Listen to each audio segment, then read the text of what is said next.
Ô Dieu, donnez-moi un peu de l'infinie énergie et de l'infinie lumière. Lorsque j'ai achevé ma récitation pénétration, que je viens de vous résumer grossièrement, je prie pour mes proches. Je tente d'avoir une claire vision de leur manque, de leur empêchement fondamental dans l'existence. De saisir le problème clé de leur destin. Je mets, dans le regard que je dirige vers eux, la plus ardente volonté. Non pas ma volonté personnelle. J'oriente vers eux la puissance supérieure que j'invoque. J'en capte les rayons et les envoie vers eux avec un pur amour, détaché du psychologisme quo. Dit suite, je prie pour moi. Ô Dieu, je ne vois pas pourquoi, bien que panthéiste et stoïcien, je ferais le terrible effort de me débarrasser de Dieu. Ô Dieu, donnez-moi un peu de l'infinie énergie et de l'infinie lumière. Il me semble que j'en reçois effectivement de la force et de la clarté. Cela vient-il de quelque être extérieur à moi, ou de moi-même?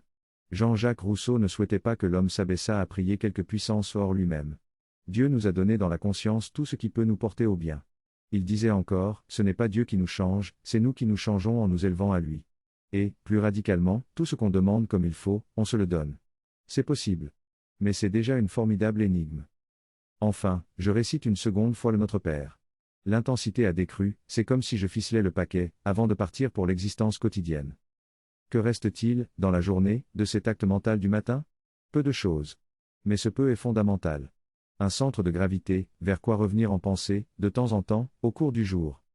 Et, même si les dévorations de l'existence vous le font oublier, ça arrive, la prière a déposé en vous un savoir durable. Vous savez qu'il y a en vous quelque chose qui mérite votre propre respect. Avoir en nous quelque chose qui mérite notre propre respect, c'est finalement notre besoin le plus profond. Il est mystérieux et admirable qu'une prière y suffise. Les orgues possèdent plusieurs claviers.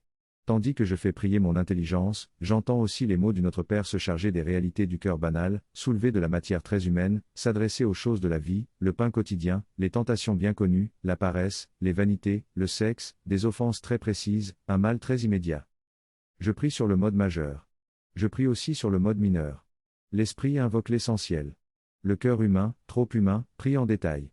Ce qui semble inutile, notre Hugo. Il ajoute aussitôt, mais non. La prière n'abolit pas nos humbles limites. Mais elle nous rend présents à de l'illimité. Nos limites s'en trouvent éclairées.